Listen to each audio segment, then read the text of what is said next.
Today, I want to introduce a self-realized Rishi who has, for the last 10 years, been in total solitude and non-commercialized to the world. I've been in connection with her for quite a while now, and I am amazed at her vast higher knowledge with complete know-how to awaken and enlighten seekers. She has been given a unique gift to transmit and transform and see in transparency where each seeker is and what they need when. I introduce Maharishi. Om Maharishi. Namaskar and Om to you, Shivadam. Nice to be here.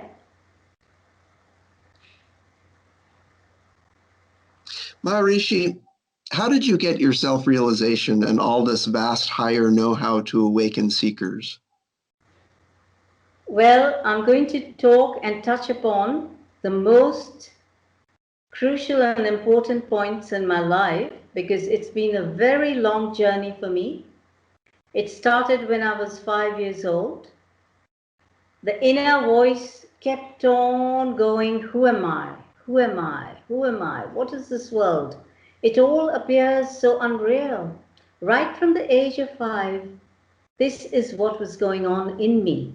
In fact, I wasn't asking it. It was just happening within me. And I was totally silent about it because I couldn't tell anyone what was going on simply because I had no clue. I had no idea that this was a spiritual path in itself.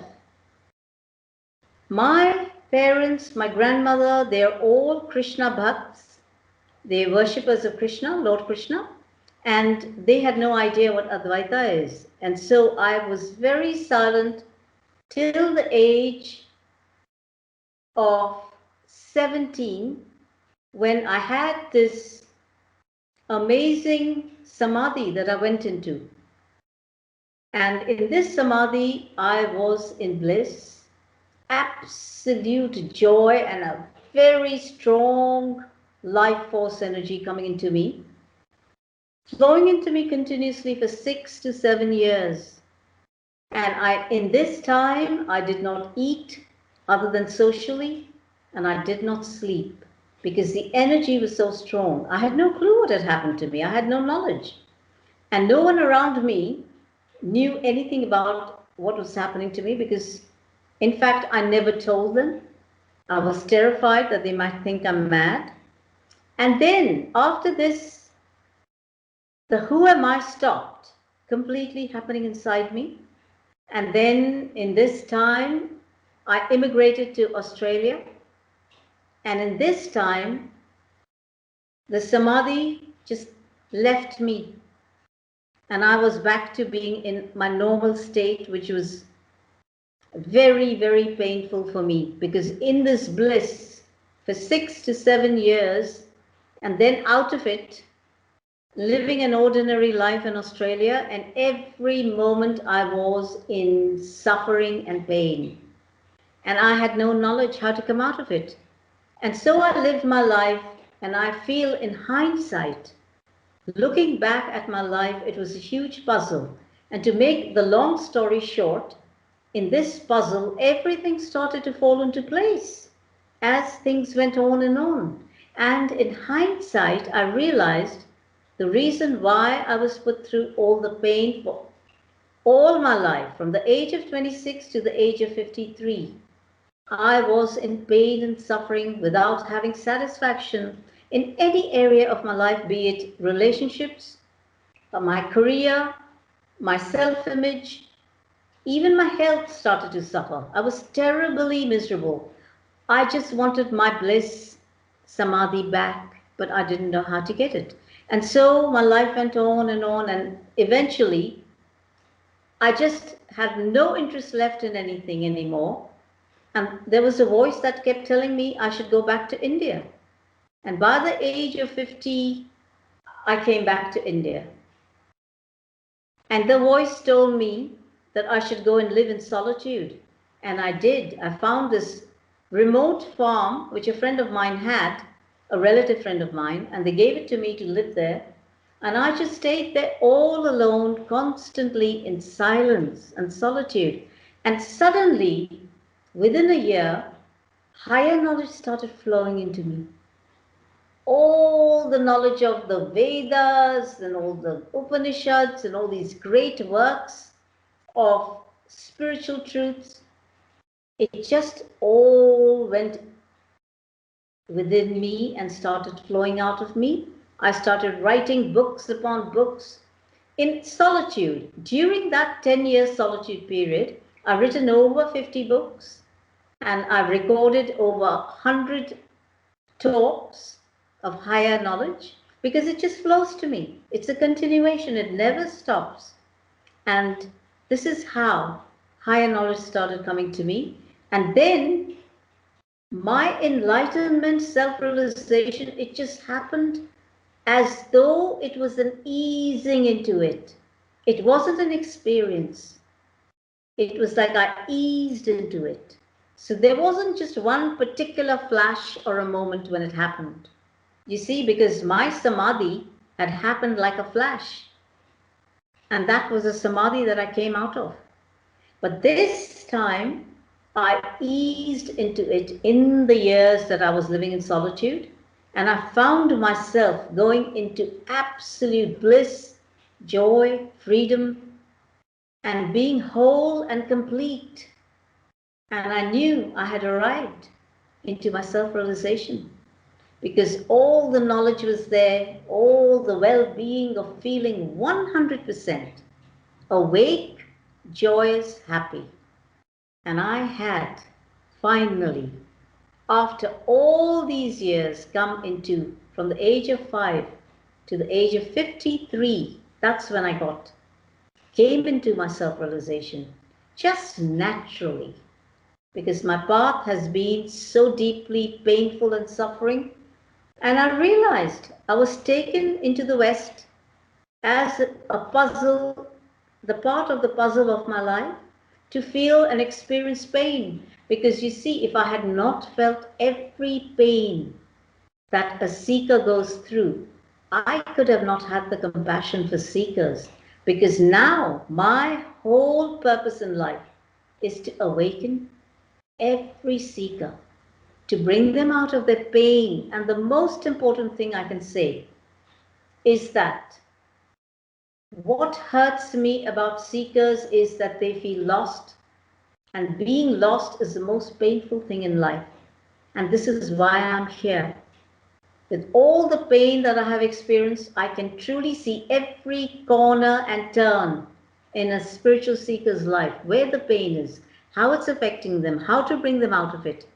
And I'm here to help every seeker come out of their pains and come into truly knowing who they are.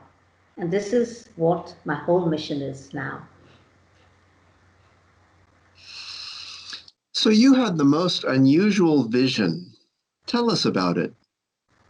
Yes, I told you about that vision earlier, but let me tell everyone about it.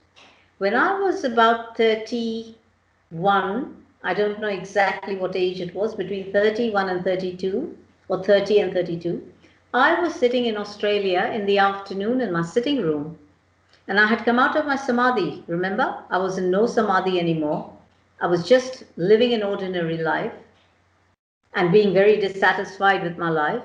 And I suddenly, in the afternoon, something just entered me. And it was a vision of the Enlightenment Haven. It was a place like no other, an absolutely magical place with the most beautiful, pristine living. But more than that, it was this energy which was just glowing and shimmering. All the energy in the place was shimmering and shimmering like a light, a tiny, subtle aliveness. And the voice said to me, "This is the place that you're going to make. It is the Enlightenment Haven." And I said, "No, I can't do this. I don't have any knowledge. I have absolutely no knowledge." And the voice said to me, "When the time is right, you will be given all the knowledge. And I saw this place with all, I had no idea about eco-living. I was a city human being living in Sydney, in the city. I grew up in a big city in Bombay, and then I was living abroad in Australia, in a big city for many years. I had no idea about eco-living. I'd never lived like that. And suddenly I knew every little subtle thing about eco-living through this one entrance, instant entrance of this vision. And this place is something that I could never get rid of. After I opened my, I was awake when this happened to me. So when this started to fade away, I knew that this had happened to me in reality because I wasn't asleep. It wasn't a dream. It had happened in the afternoon. And I knew it was a very deep part of me, and I knew that I had to, however, follow this vision. Anyway, it just went on. My years just went on. I didn't do anything about it because obviously I was not at all awakened. I was totally in ignorance and living my life in the ordinary way in Australia. And when I became close to 47, the voice started telling me that you have to leave everything now. And that's when I got rid of everything in my life. And I just left. I left and I went to America for a few years. And there the voice told me again that you have to leave here and go to India. And that's when I went to India. And the visions started coming to me, the knowledge started coming to me, as I explained to you when I started coming into my self-realization. That is the same knowledge that this vision had told me will come to you. And now I can truly say to you that I have continuous higher know-how flowing from me as a transmission to awaken people, to truly create this enlightenment haven. And all the deeper intricacies and all the details, people can follow me and see more of my videos and come to know what they are. And slowly they will know what this whole truth of enlightenment is, how to come into it, and how to come out of suffering and not to be lost. So this is the vision that I had. This place, Enlightenment Haven, is for every true seeker who wants enlightenment. It is a place to come home to, so they never have to suffer being lost and nowhere to go to, and getting confused by hundreds and hundreds of teachers and gurus. This Enlightenment Haven has complete knowledge. It is not partial. It is complete and total and whole. And they can come to this Enlightenment Haven. We are all going to make it. It's all going to come about as I come into being with all the true seekers who want enlightenment. So this is the vision. Rishi, I would like to ask many more questions, but since this is not a long interview, I know you have written many books during your 10-year solitude, which you are now ready to publish. Your autobiography is coming out soon, To Know Your Life and More. Look out for Rishi's autobiography. Rishi, will you tell us more about your autobiography? Yes, Shivadam, I would love to just say a few more words since this is not a very long video. The autobiography that I'm bringing out is in hindsight because it's not so much more about me that I want to write about. It's more to inspire my path to getting my self-realization and my enlightenment, which was such a long and painful journey. And this whole book that I've written about my own life is mainly to help seekers come out of their problems that they are facing in their journey to life, to their self-realization. And you see, this book has got many secrets and many insights, revelations, realizations that seekers will get through reading my own account of my self-realization. It is a book written in hindsight, and therefore it is also coming to me through my higher knowledge that I continuously have, so that seekers can awaken just reading that book and get many, many deep answers to what they are seeking and make their life much more easier and their search much more joyful. Thank you, Rishi. Thank you so much. Om Shanti.